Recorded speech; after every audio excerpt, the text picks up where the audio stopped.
Hey everyone, welcome, welcome, welcome. We're so glad that you are here. Welcome to Prophecy Roundtable. We're going to be talking about, will the Abraham Accords fulfill Daniel 9:27? And we have a returning prodigal. We're really excited about John Haller being with us this evening. Always a delight to have him back. He's a very busy man, so he's not really a prodigal, but he used to be with us, then he's not been able to, and we're just glad that he can be back to join us for tonight. And we also have Sam on, who is going to really help us to understand. So between these two gentlemen, and of course the three of us, we are looking forward to a really exciting show. So great to have you guys back on. Just glad you're here. Yeah. So good to be here. Okay.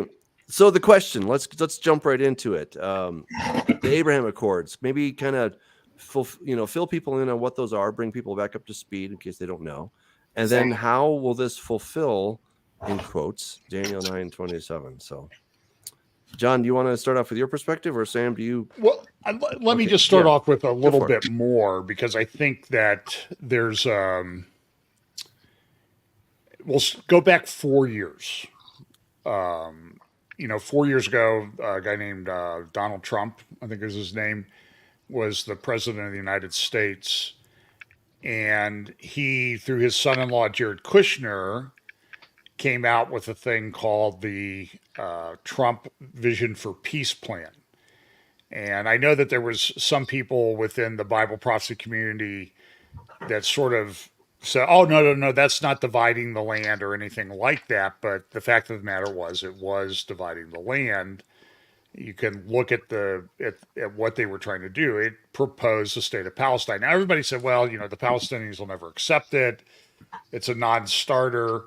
But the fact of the matter is, Trump proposed that through Jared Kushner. And Kushner had developed a very close relationship with the Crown Prince of Saudi Arabia, Mohammed bin Salman. Trump's first visit as a foreign visit as president was in May 2017, and he went to Saudi Arabia. And you remember that kind of goofy sword dance he did with the King Salman of Saudi Arabia, and they put their hands. He and Egyptian President Al Sisi, they put their hands on that goofy glowing orb, which of course set all the people in the Bible prophecy community off on all sorts of tangents.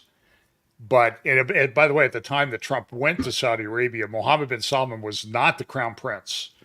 He did not become the crown prince until about a month after Trump was there, with his son-in-law Jared Kushner and daughter Ivanka Kushner. So that was in 1920, January of 1920, almost exactly 4 years ago today. Then fast forward to 20. Sam, I don't remember. It was a 2021, early 2021. When that they signed the Abraham Accords, the first of the Abraham Accords with. Right. Yeah. So it's about a year later. Right. And sort of the philosophy that drove Jared Kushner, if you study it, was that they were going to take the Palestinians out of the equation. And it's also interesting, and I don't want to take the whole night, but in June of 2022, so a little over a year after the Abraham Accords were signed and expanded, the Saudi king, I think, or crown prince, allowed an article in the Arab press to be published that, and they do this, they allow certain articles to kind of, I don't know, soften the ground.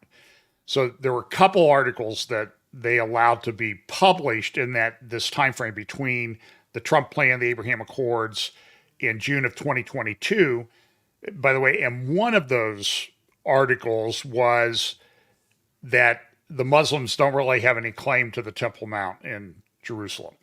That the farthest mosque, which is what the Iranians and the Turks and the Egyptians and the Jordanians and everybody says the farthest mosque is Al-Aqsa on the Temple Mount in Jerusalem. But a guy in the Saudi press came out and said that's a distortion of Islamic history. And that had long been the position, by the way, of a guy I think everybody should read and study. You can find articles by him. He had written an article back in 2008 to the same effect. That's Mordecai Kadar, who was a former Israeli security analyst with the IDF. He's a professor, probably about 71, 72 years old, lives in Jerusalem. Very, very intelligent guy, and probably understands Islamic, Arabic language and Islamic culture and the tribal nature of the Arab society better than anybody else. So he had published that back in, I think, 2008, the same conclusion that there's no claim to the Temple Mount. The farthest the farthest mosque was something that was not too far from Mecca. So that first came out. Then in June of 2008, an article appeared in the Arab press that made a proposal that there be a thing called the Hashemite Kingdom of Palestine. That would be sort of really a two-state solution. It would unite the Arabs in what we'd call West Bank or west of the Jordan River in Gaza with the Hashemite Kingdom of Palestine, which is about 80% Palestinian Arab anyway in terms of its population. And I think the queen of Jordan is a Palestinian. And that appeared to have the blessing of Mohammed bin Salman. And within a couple days, amazingly, the Wall Street Journal had a huge article on a Saturday edition this was in early June of 2022, saying essentially the same thing. The Wall Street Journal article called it the Jordanian option, and it would really be a two-state. All the Arabs west of the Jordan River would unite with Jordan east of the Jordan River into one kingdom. And there was also a lot of talk too during this period of time that and it appears that this is a goal of the Saudis to sort of accomplish and implement that, is that the Saudis would take control of the Temple Mount area or take it away from Jordan. And that leads to some interesting possibilities as well. So that's currently where we are. And then we'll talk later about some rather large articles today in the Financial Times and elsewhere that the Arabs really want to. It appears the Arabs are pushing for this, and the Saudi foreign minister at Davos seemed to indicate that this is what they really wanted to do, was to create this Palestinian state, get the war in Gaza stopped, and they would do this by creating a Palestinian state. Of course, the Israelis have come out and said no way. Netanyahu said no way, but it's just very interesting timing on all these things, and they're all coming together again all of a sudden. So now I'll let Sam go on and clean up my mess. You're right on the mark. You're right on the money. I was just thinking that, in the fall, there was a big push. In fact, people were forecasting that Israel and Saudi Arabia would come to an agreement even before all of this went down. And Hamas has come out and frankly said this is one of the reasons they did the deed. I think with Iranian backing, as they did this invasion because they were being left out of that discussion, and Saudi and Israel were bypassing them. And so, by the way, Sam, that, if I can interrupt, that invasion took place 17 days after Mohammed bin Salman was interviewed on Fox News and said this was going to be a historic arrangement between Israel and Saudi Arabia. They were going to come into the Abraham Accords. And Netanyahu stood in the well on Friday, I think it was September 22nd. He had his little map and everything, and as he's prone to do there at the UN, and said, we are on the verge of a new Middle East. And it was 15 days later on Simchat Torah that, of course, Hamas invaded Gaza, the southern part of Israel. Right. So, and the price has gone up. I mean, I think Saudi was ready to do this without insisting at that point on a two-state solution, but now because of this, they're coming out saying, well, this is what has to happen, and the U.S. is encouraging that view as well. So that's going to be the price that Israel's going to have to pay, for a post-Gaza, peace arrangement. They would like the moderate Arab nations to take control of Gaza after Hamas has been removed. But the price for that, and for now Saudi to join the accords, is they're going to have to give up their everlasting right, their perpetual right to the land that God gave them back in Genesis 17.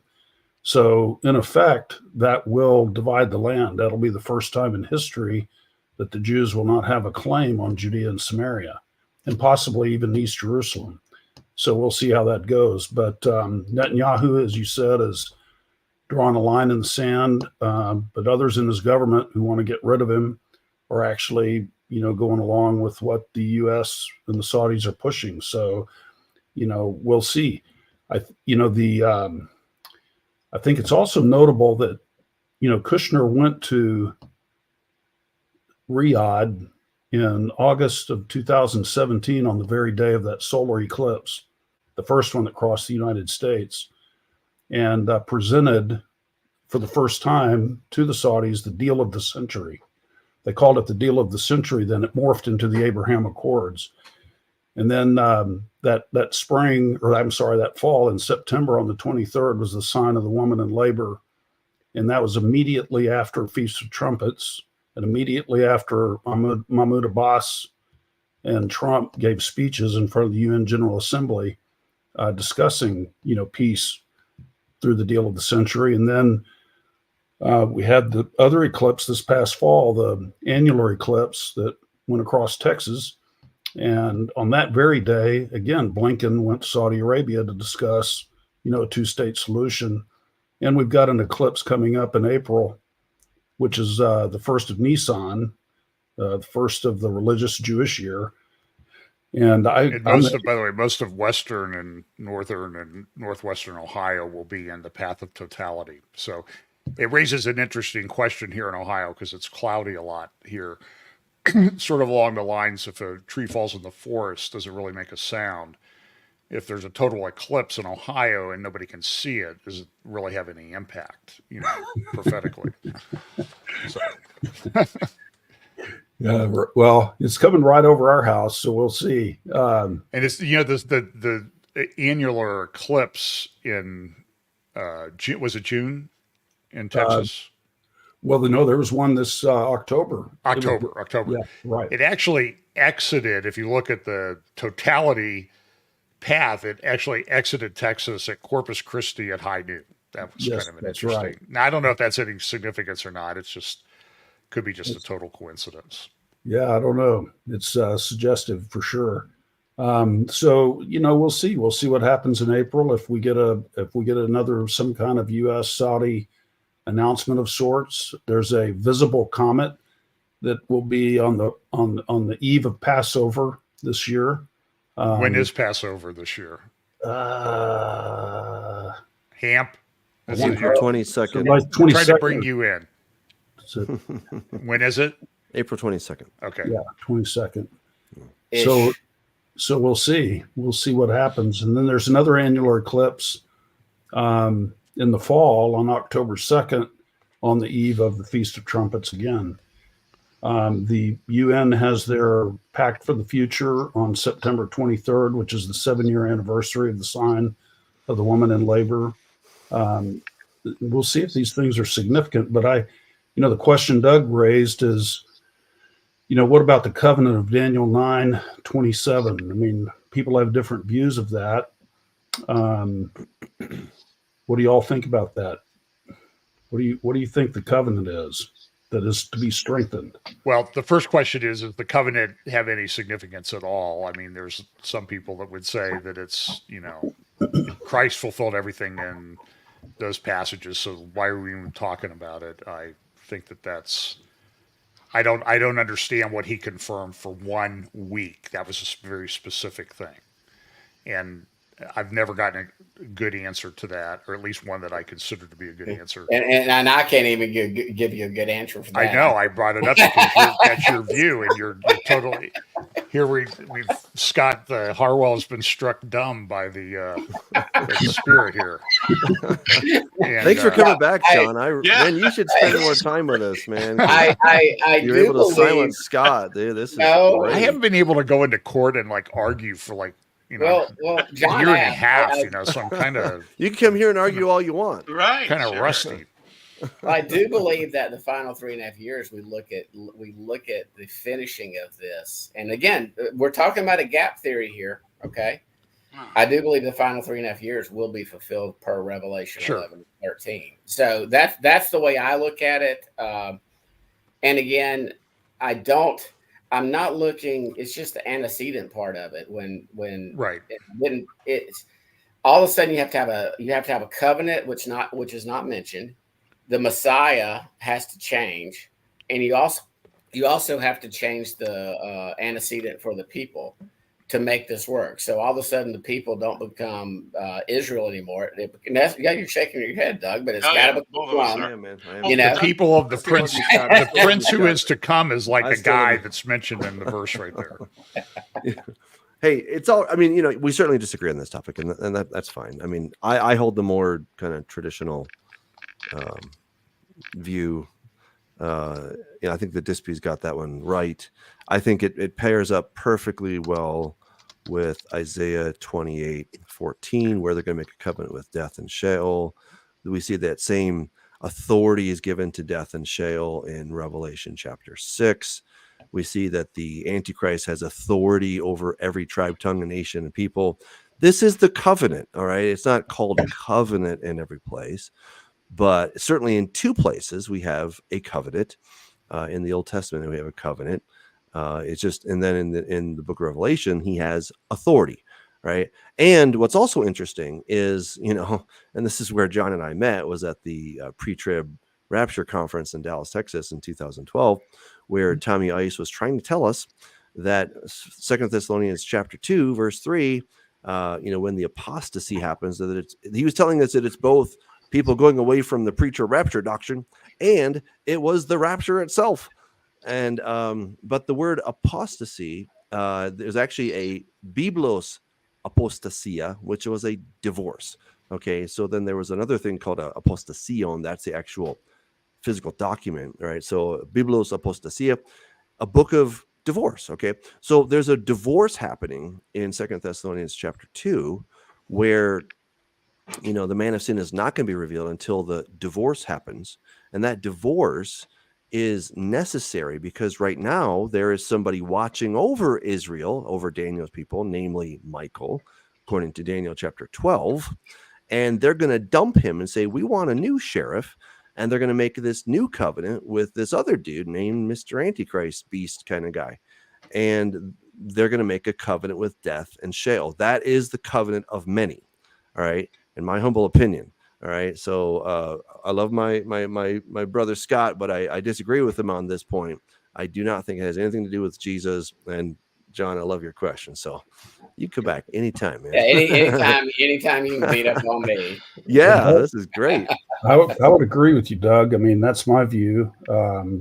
It's hard for me to see how a new covenant could be strengthened. I mean, how do you strengthen something that's perfect? The operative word is vehigbir. It's, gabar is the root. Vehigbir, that's the only time that form of the word is used in the entire scripture. It has a preposition embedded in it by default. It's a third person verb form. And so it's embedded within that word. And it's best translated, he will cause to strengthen. He'll cause to strengthen it. Yes. So that's a pre-existing covenant. And Sam, let me ask you a question. Could it be something along the lines of, because I was thinking of this when they were going through the Obama thing. And, look, I don't want to be accused of newspaper eisegesis or exegesis or anything like that. But these scriptures will unfold in the real world.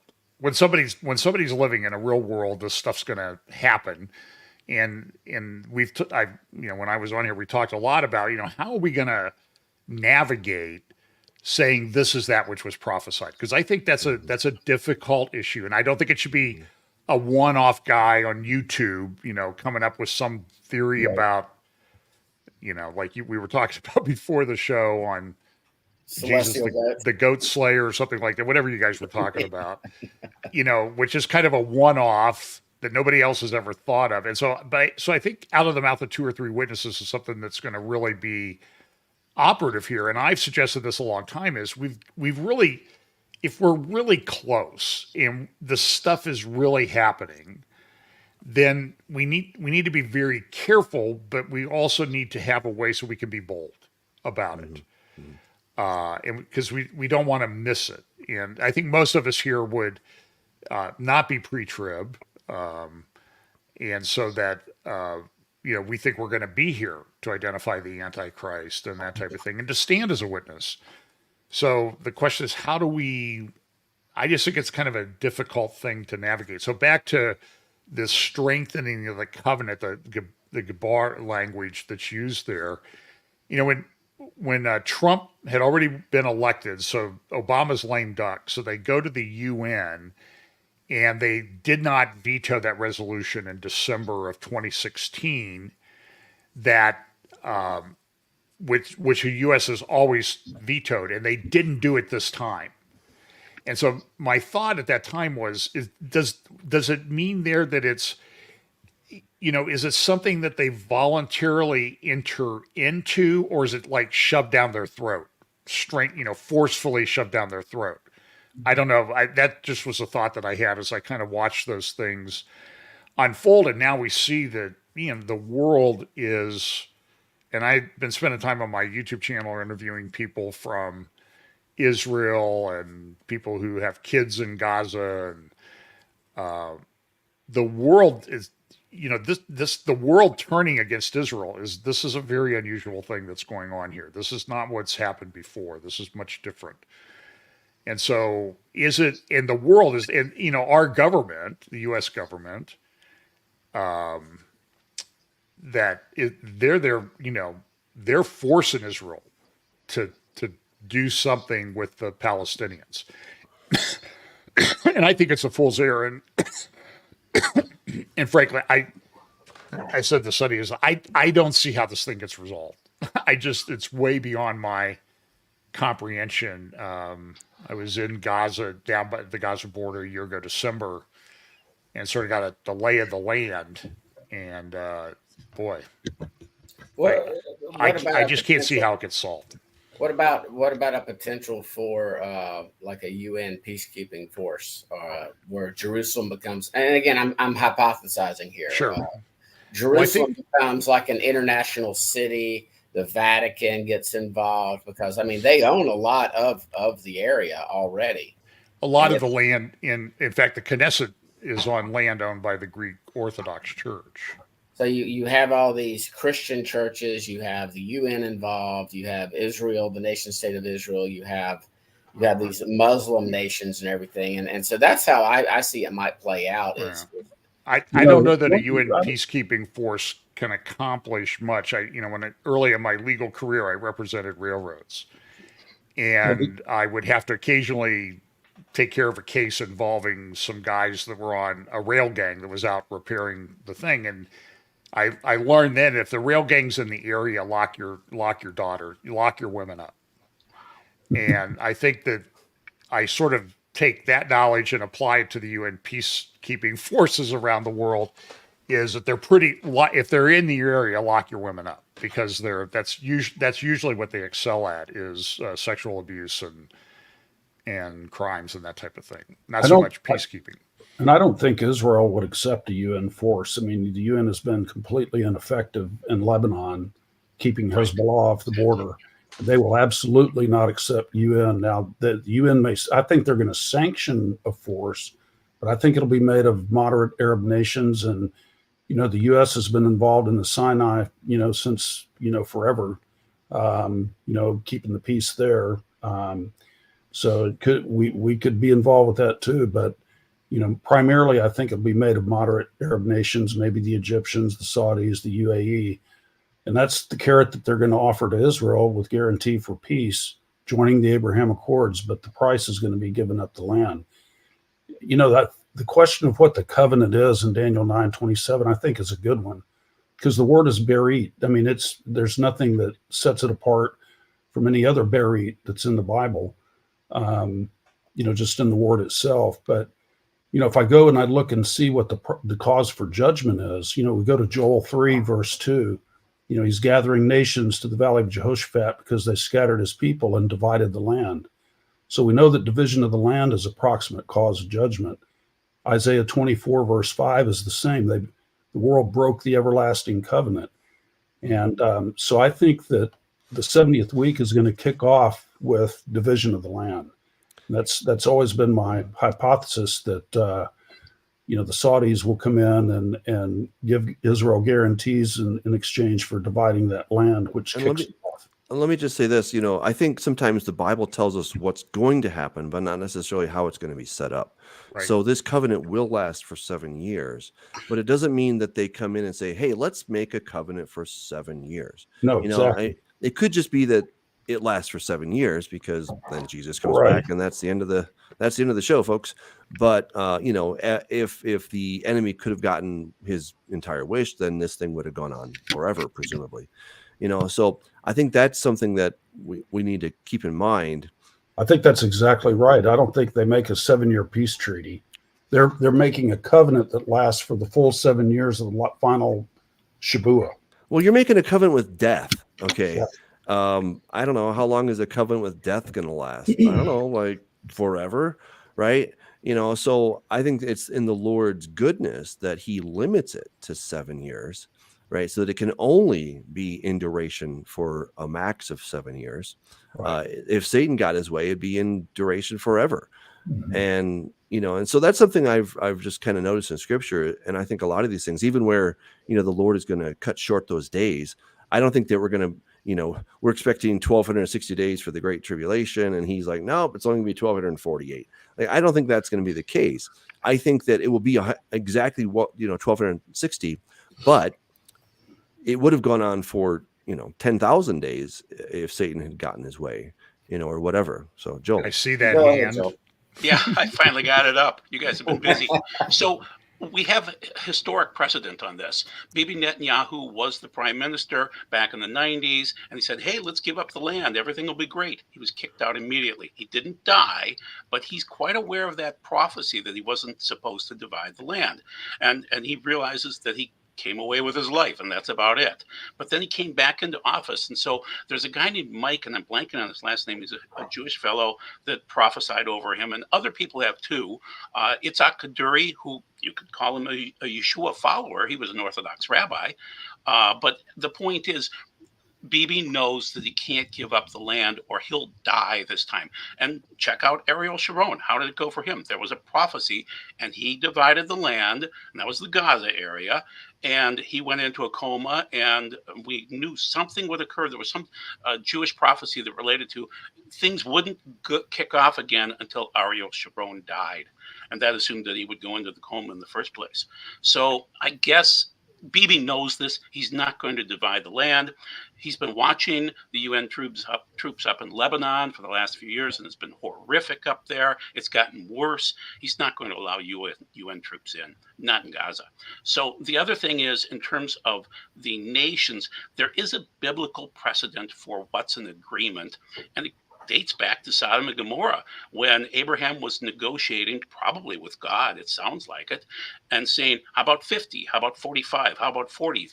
He keeps on working it down. He gets down to 10. In Jewish talk, we call that a minyan. So when there's 10 men, we get to pray.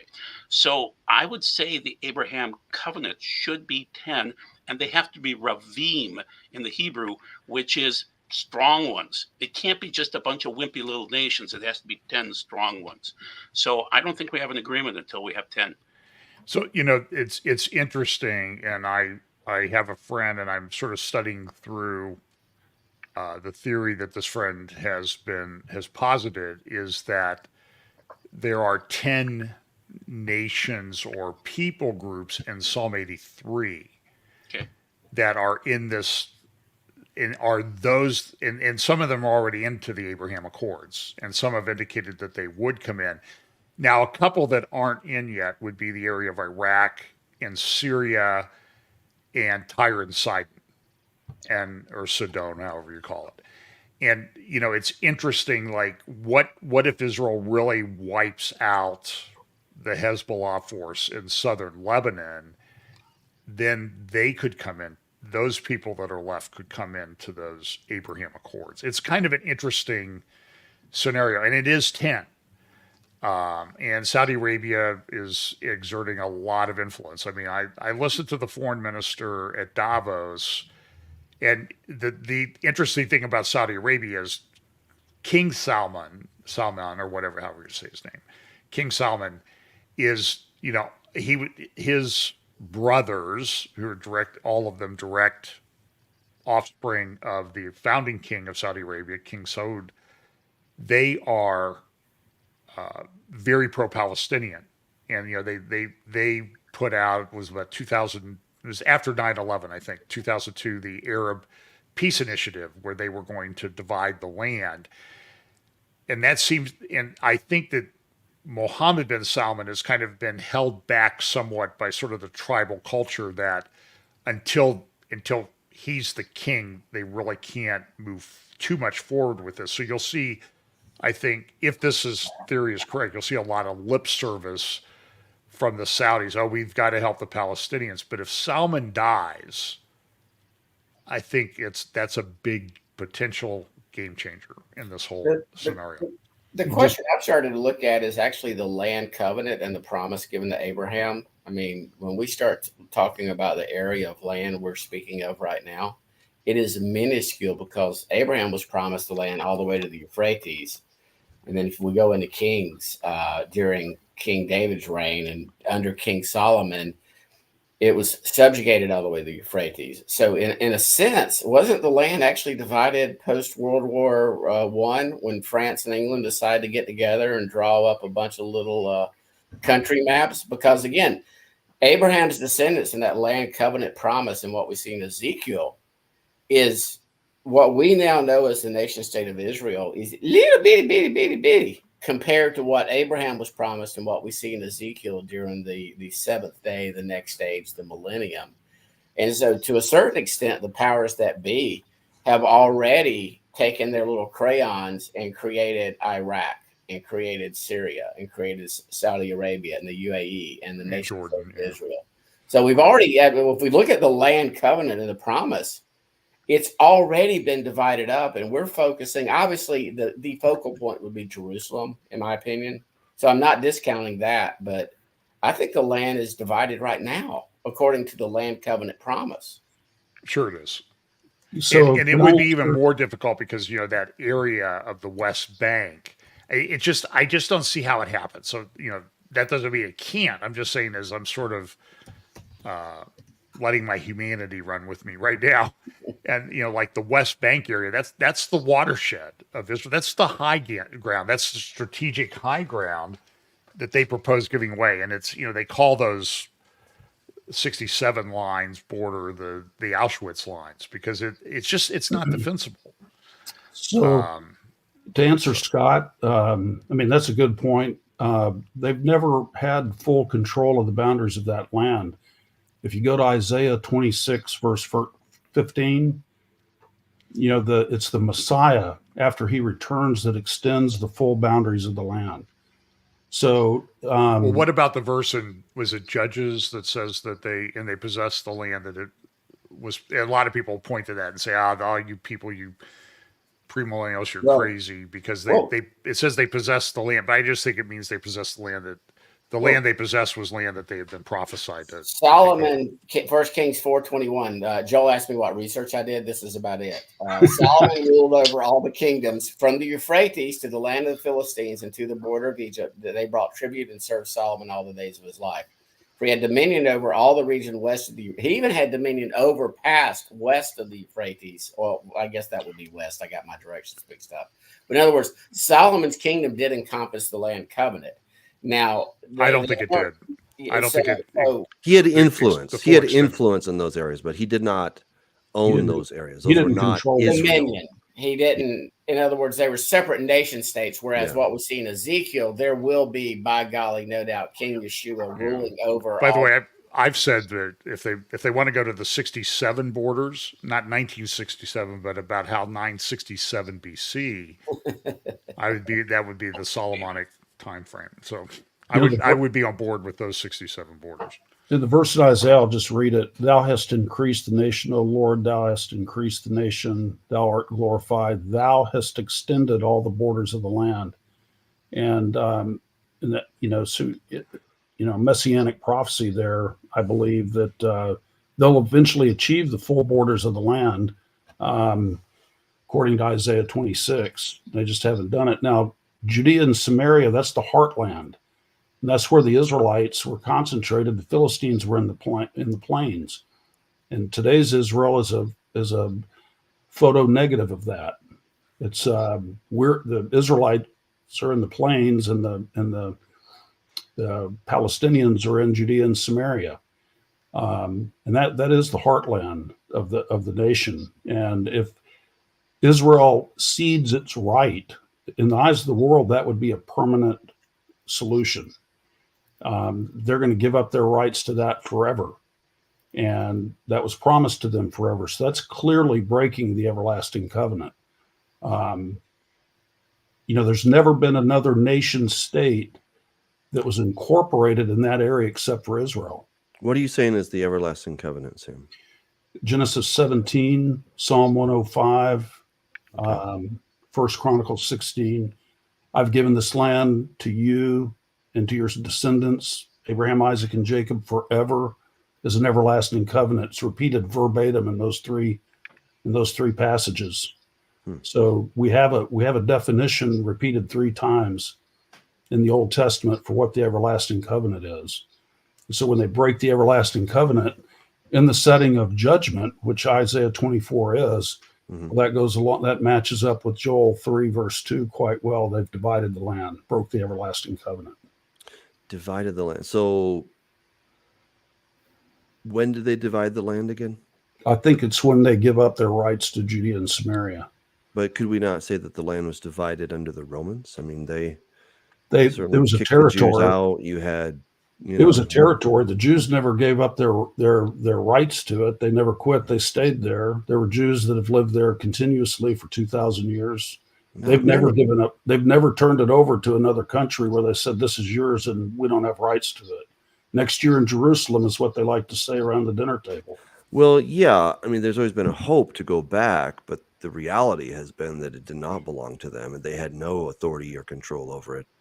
They may not have, they may not have said, I'm giving it up, but they certainly didn't have control.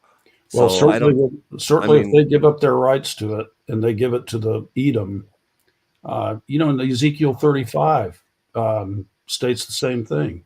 Edom is indicted in Ezekiel 35 because it wanted both lands, even though the Lord was there. Ezekiel 35 verse 10. A lot of the prophecy in Ezekiel in 35 and 36 is not directed to the people. It's directed specifically to the land of Israel and to the land of Edom.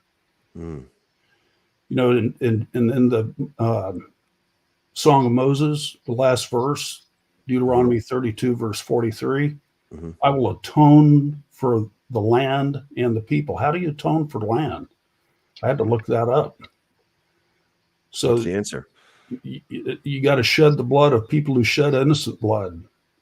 So the blood of the people that shed innocent blood in the land, their blood will be shed there. That's how the land is atoned for. So that sort of would tie into what Netanyahu said about take out Amalek.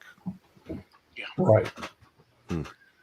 So, I think that once they give up their right to the land in the eyes of the UN sanctions that, they're out of there forever in terms of the world's view.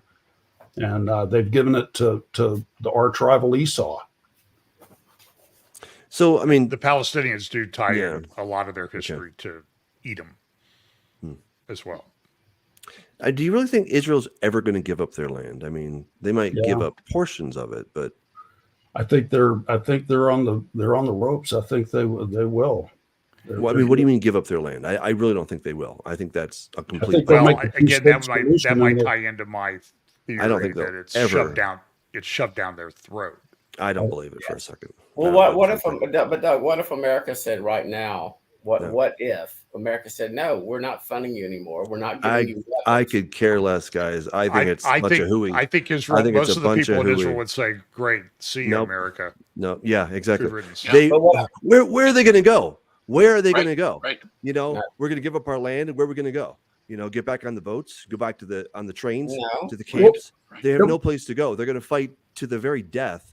They're going to fight tooth and nail to Or keep what they got. what if, Now what that if they might give up surrender? a little sliver for here and there, okay, that's one thing. But they're never going to give up their land because that is all they have, and So- they know this. Every person who joins Sahal knows that never again. They all take a little trip up to, up to Masada, and this is where they remember that hey, there are some people that died here back under the Romans, and we're not going to let this happen again. Not on our watch. No way. So- This is not going to happen. So do you So- think they're not going to do a two-state solution? Is that what you're saying, Doug? That you don't I believe? don't think they'll ever do it. No, I don't I don't. think they'll I do don't it. think so. Well, I especially think after what just happened. I think they're like, you know what, you guys can just go blankety blank off a bridge and do whatever else you want to do, because we're not going to do it. I think they've learned their lesson. I really don't think that they're going to give up their land. I mean, again, maybe a little tiny corner here or something there, but the vast majority of it, no, not. I not think a they're chance. going to give up big portions of Judea and Samaria, and Gaza's part of it too. So, I But think who would give it well- up? Who would give it up? If Bibi does, If he you- knows he's dead. God will Yeah. take him Yeah, out. but this do you time. think Bibi's going to survive this politically? Nope. Yes. No. Yes. No. Absolutely. Really? Wow. I would. Oh, We might have to take odds on that one. Golda says, "Hold my beer." Yeah. you know, Yeah. No, This- I'm citing Kaduri at that point in time. Kaduri knows that Bibi is tied to the Messiah and the Mashiach somehow. And Kaduri, you can argue he's an Orthodox Jew, but he believed in Yeshua and he did leave the message. So Kaduri and other people that are prophetic, and now recently there's a Kurt Schneider that's he's a very nice Christian Jewish fellow that lives in Israel. He's got a mission. Yeah. What's his YouTube channel called, Joel? I can't remember. I see it. He pops up in my feed every now and then. He's a nice guy. He means yeah, well. very, very gentle guy. His comment is last summer, before we had this warfare recently here, October 7th type warfare, he said, we are in the mode of Purim coming up, where the Jews will be emboldened and be able to fight back legitimately. And so he said, this is the Purim timeframe. And the Jews kind of sense that too. Now, I'm not in Israel. He is. But he's saying they are emboldened. They're ready to fight for their lives. They realize there's no peace deal that will work. This will be war forever. Let's fight now. And in Purim, they won big time. So Mhm. I'm going to agree with him. The other thing is it fits into prophecy better, because at some point in time, you have to have the nations hating Jews. They have to move someplace. They're going to go back to Israel. That will be the only safe place. There is this rendezvous, this second Exodus that has to occur to entice the Jews back to Israel. Well, when you've got sticks and clubs coming at you in France and England and other places, you're going to go to Israel if it's safe. So that means the Jews have to win significantly and quickly. Yeah, I think October 7th simply demonstrated to the Jews that, all these ideas they've been entertaining about, coming up with peace and maybe we'll give something away. They're like, yeah, that's not going to work. So, it would have to be a long time before they would collectively forget this again. Well, To this where very they're week- willing to- I would disagree, Doug. Oh, I Having would been over too. there, there's Uh, enough nuts in that country on the this- political side that that may be would true. cave in a minute. This very week, the Biden administration was going around Netanyahu talking to opposition leaders, including Lapid, and they're singing his tune. They're going for a two-state solution. So yeah, I absolutely think they'll make it for a guarantee for peace and for I Saudi to join I the- was at the Knesset a year ago, when they were forming the government, and it made American politics seem very sort of serene and peaceful by comparison. What was going on? That the Knesset had met; they'd been elected. They had not yet. Netanyahu was forming the government to become the prime minister. So I don't know. I just think it's very divided. And then you had these, and I know I have good friends in Israel who think I'm a lunatic for saying this, but the lunatics on the Supreme Court that struck down the, I think, rather modest effort at some judicial reform, they just came out and did that 8-7, by the way, in a pretty close. The whole thing, I'm just telling you, the whole world just seems like right on the edge to me. Everywhere I look. In fact, I'm looking at an article in the New Yorker, of all places. It says how 10 Middle East conflicts are converging into one big war. That's well, that we may be getting close to war. I'm not disagreeing with that. I just don't think that Israel is going to ever give up their land. I just don't believe it. Here's an interesting comment. But you probably still believe that like a male is like a male and stays a male, and female is a female. And, so you believe that too. So when I was a kid, we had only two genders. To a lot of people, this is an interesting comment. Laman Kaman talks about Trump, and he makes some comments that he made. I alone can fix it. I will restore law and order to our country soon. The world. I will easily prevent World War III. I am the chosen one to take on China, deal of the century. Yeah, maybe that's the Antichrist that's coming. Who knows? But some pretty crazy stuff. We got a few questions that I think would be interesting. Don't you have to see the 10 kings or areas arise before the Antichrist takes a stage? Any thoughts on that one? Well, he's clearly identified in the middle, but yeah, these things will be coming together. But how well they're formed beforehand, I don't know, and exactly how those are put together. Yeah. I think that's still a pretty open question. That's the European common market, John. Yeah, I hear Germany's up to like 4 operational tanks now. So they're a mighty military. The revived Roman Empire, like we grew up reading in the 70s when we read our prophecy books. Yeah, the world's changed a bit. Although I have people who still, believe me, like last week, I had 4 people on one day send me very detailed information about who the Antichrist was, including dreams from some of them. So I'd love to cite Gary Stearman, because he's also I'm agreeing with him, we'll say, because he's got a much larger audience. And Gary Stearman has been digging through Revelation 17 very carefully, and so have I, in the Greek. And there's 2 different words from mind going on there. The first one is nous, which is just your mind, your physical mind, and then the other word is gnome. And in the case of how I'm breaking it apart, gnome seems like programming, and I sell computer software, so I kind of understand what's going on there. And it seems as though they would be big tech guys and not some European nations and blah, blah, blah. It seems more logical because they could shut down the internet for people that don't have the mark of the beast, and things like that. So Revelation 17 seems to be the backstory. It seems to be about programming. And I would argue that you've got the DNS servers across the world today that are 13. It doesn't take much to get down to 10 guys. And they could control traffic, commerce, everything via the mark of the beast whenever we get to see whatever it happens to be. So I would argue with Gary Stearman that it's tech. It could be.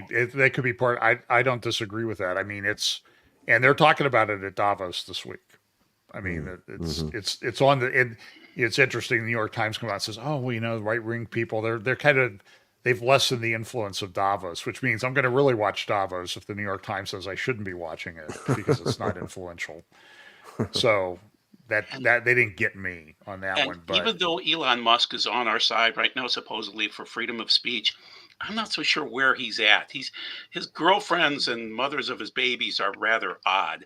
I think Elon is a chameleon, and he'll do whatever it takes to. He was talking yesterday about 1 billion humanoid robots. Yeah. Good times ahead. Really good times ahead. We got some amazing stuff to look forward to. I can hardly wait. Oh man, here's Tear a up the funny comment. charts. That's what I was Probably saying. just all coincidental. It's almost been 2 days since Yeshua returned to his Cindy place. tells us that all futurists can do is speculate. Seems redundant. Yeah. Well, I would say that all preterists, all they can do is criticize futurists. Well, would say- and There. I would go. and historicists have a pretty good system, but when you block yourself into one box in one system, the problem is you then start trying. You have to make nonsense of a lot of prophecy if you ignore futurism in your historicism or your preterism, which, as you said, John, you were actually kinder than me. I refuse to discuss prophecy with a 70-80 preterist. There is no point. We might as well go outside, get hammers out, hit our thumbs, hit each other upside the head while we're sitting in a fire ant bed than to discuss prophecy with a 70-80 preterist. Yeah, I think that's one of those. Have you ever, has anybody ever found one that's changed their mind? A preterist? Yeah. I don't know. Persuaded to change their mind by good arguments. It's one of those things. I'm like, okay, can we talk about any other topic biblically, or can we talk about the weather, which bores me? But can we talk about the weather? Go ahead. I haven't canonized Josephus, the works of Josephus, so that's why I reject preterism. Let's so go ahead. Go to a critical verse in Revelation, chapter 4, verse 1, which is supposedly the rapture verse, but let's go through that verse better. It starts out with a meta, which means after. A meta can mean a lot of different things, but generally in that case, it would be after. And then you'll see at the end of the verse, meta totos. It should be, and it's so basically what it is after this, after whatever it happens to be. So I'm arguing futurism based on the actual verse, guys, that these things coming after chapter 4, verse 1 seem to be after John is talking to whoever's dictating to him, probably Yeshua. And so it seems as though you have to be a futurist based on that verse alone. Yeah. Or a combination of the four. You can be a polemicist. You can be a partial preterist. You can be a partial historicist. You can be a partial with the ultimate future final fulfillment. That's the part I never really, even historicists, even diehard SDAs will admit that there is a future fulfillment to this prophecy. Oh, yeah. Yeah, they're not like hardcore, everything's already happened in history. It's the preterists that there's no point in talking to them. There really isn't. I mean, it's a waste of time. Who's building the most bunkers right now?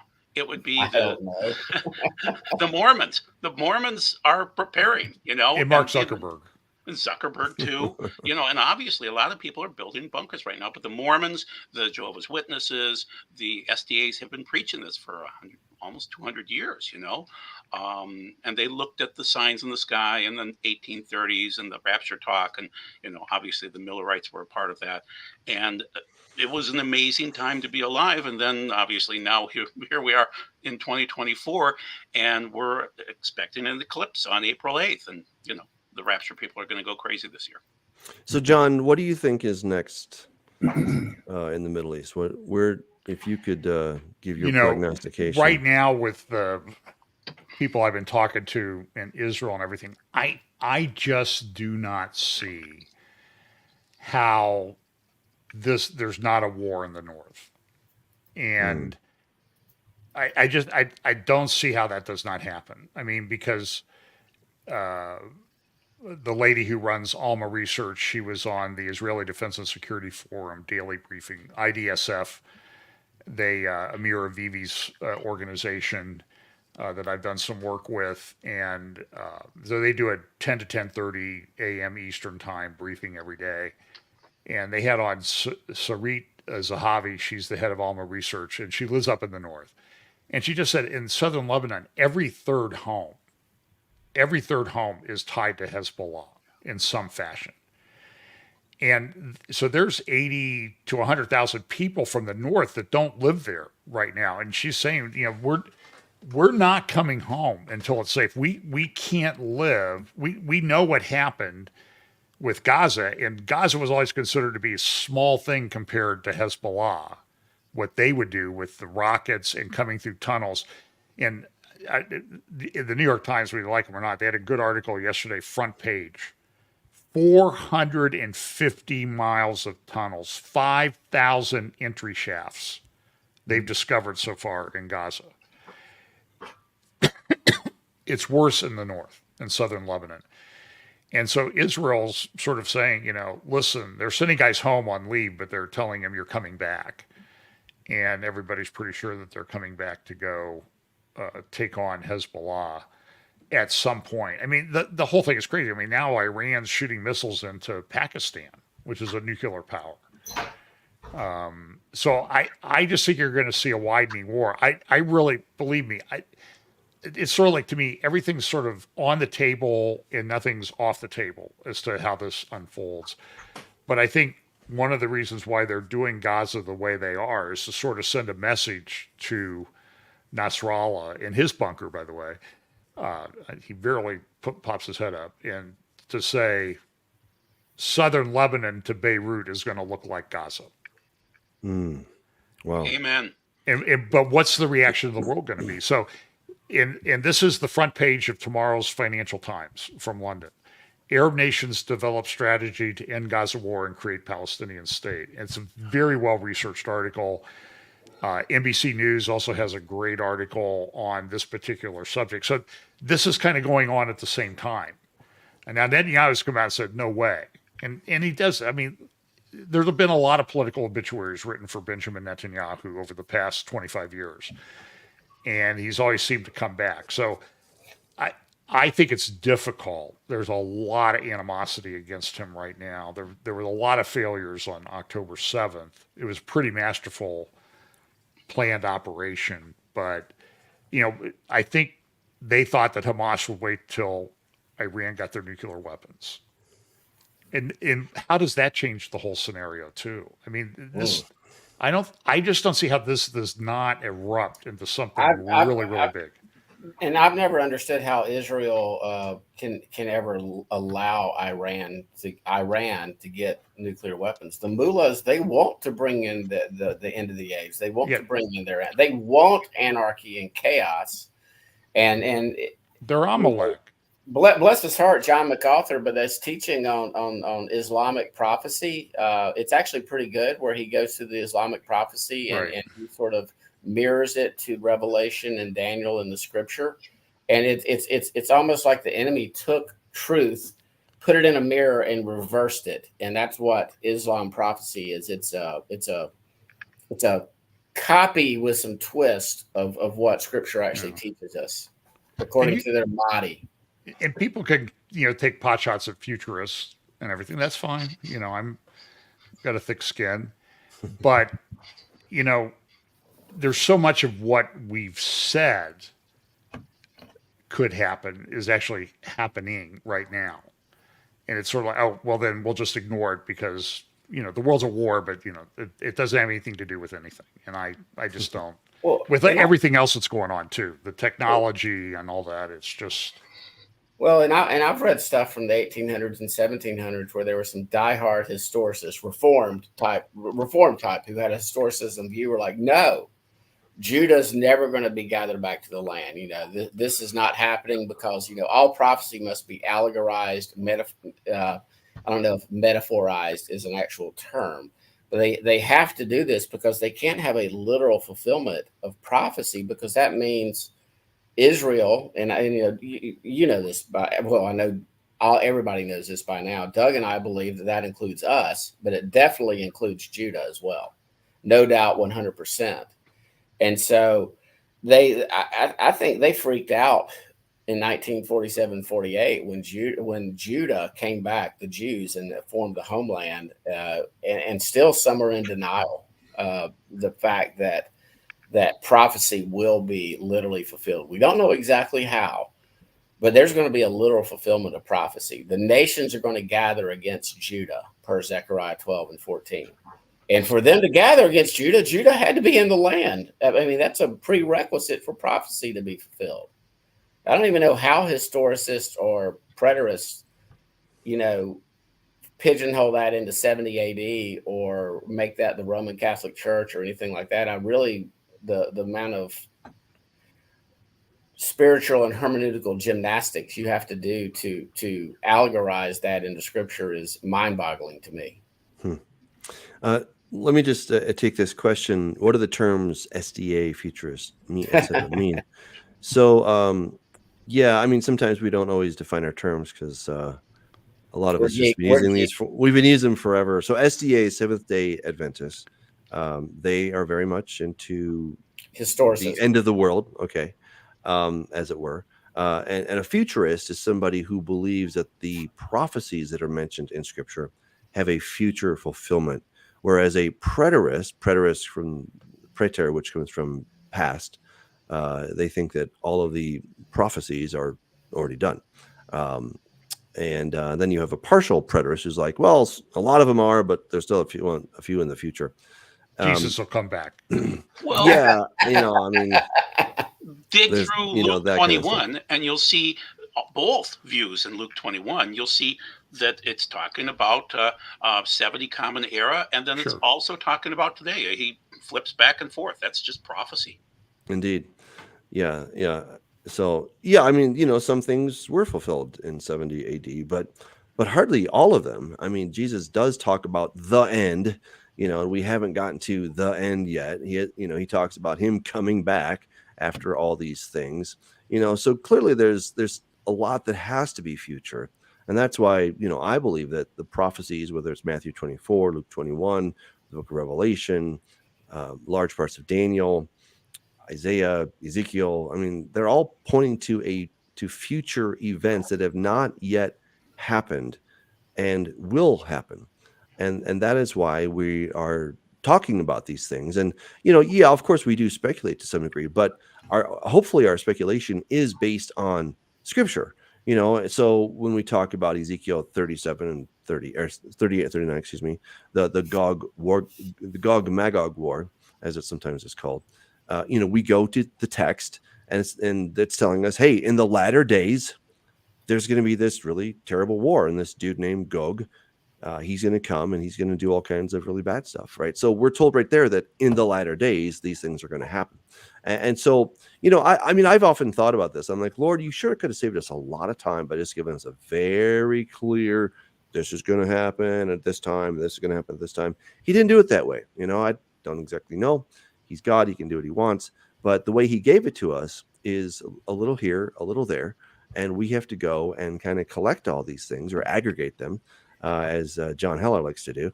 And we got to aggregate these scriptures and try to put them in a sequence that makes sense, just, for planet Earth and for real humans and to try to understand this. And what we do is we don't just take one passage, but we want to cross-reference it.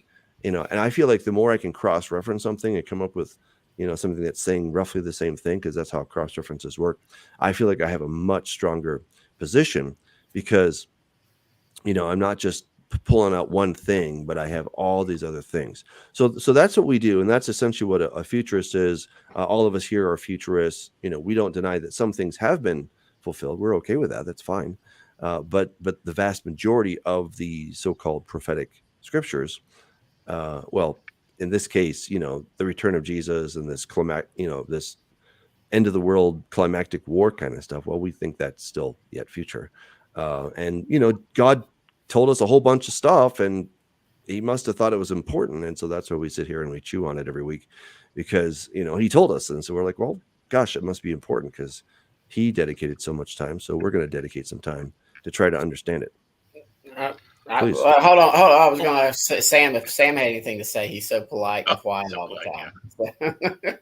No, next week I'll let him do all the talking. I think we're going to see a deal before the end of 2024 where there's peace in Gaza and Saudi joins the accords, and I think it comes at the expense of a two-state solution. So we'll see. All right. And I sense that we won't know when this agreement, this breach, is made. I don't think it's going to be published. I think it's going to be done secretively. And certainly also, if Yeah. Netanyahu's listening to you that he's going to die if he does it, he's not going to publicize it. Touche, John.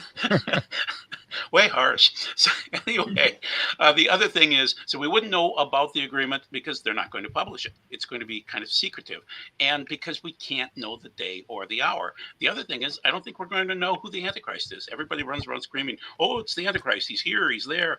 You know, there are a lot of Antichrists in the world today, and I don't think we'll know who it is until the midpoint. I think this person will be involved in it, but just like when you look at the WEF right now, we don't know who the top 3 people are, or the top 13 people, or the top 33 people. We just see these other talking heads, you know, and those people are not the decision makers. So I think in this case, it's going to be secretive. That's kind of how that side rules. We're out in the open. The word is there, you know, and we can read it and discuss it. They don't publish much. Yeah. Yeah. All right. Well, man, thank you guys. This was awesome. As So always, what are we going to John. talk about next week? Sort of like time markers, maybe, or No, what Sam? You tell us what we're talking about next week. What do you want to talk about? We talked about it, and we talked about the as far as the timing of the and I'll say it, the rapture or the resurrection. You know, in other words, will that be 1 year prior to the end of this age? Will it be, you know? And again. Yeah. You know, and I really want to get John's thoughts on this. He's probably more wiggly than any of us on the exact timing. I think we're all 5 of us will be in alignment that it's definitely after the abomination of desolation. It's definitely after 2 Thessalonians 2. Sam has it a year before Doug and I.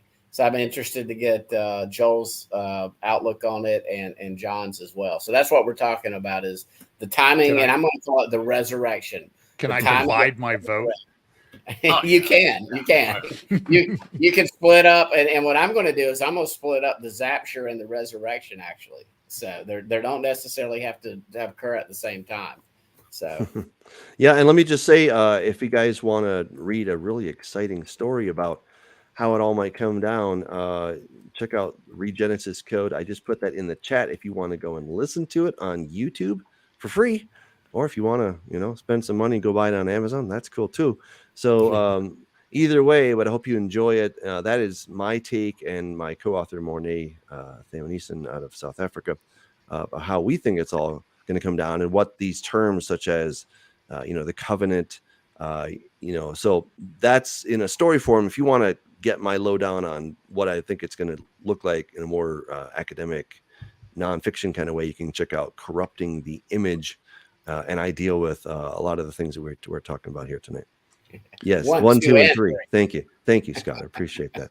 Always looking out for me, brother. I appreciate somebody that. wanted us to talk about the Assyrian, but I think we talked about that when I was on this thing a while back. We'll have to do that again someday, though. I still think I was at the British Museum 5 years ago, and they were starting it just kind of like, you know, I'd just done a prophecy conference in England and go down to the British Museum in London, and they're having and they had that great, as you know, Doug, that phenomenal collection of Assyrian Nineveh reliefs and all this stuff with Sennacherib and everything. But it was the special exhibition that started that day, and I think it might still be going on, was I am Ashurbanipal, King of Assyria, King of the world. And it's just kind of like, that's weird.